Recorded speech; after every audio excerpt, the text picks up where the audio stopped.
nagluluto. Para pag wala ang daddy, siya na magluluto. I-prepare ko na lang.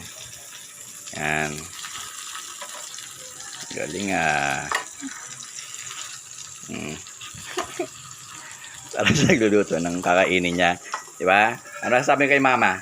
Love you. I love you daw. Siyempre, yan.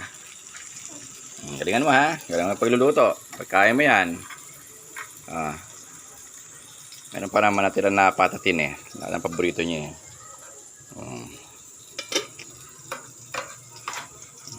Galingan mo ha. Para matuwa si mama.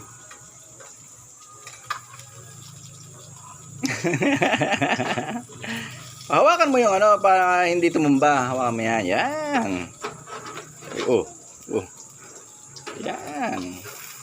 Sige.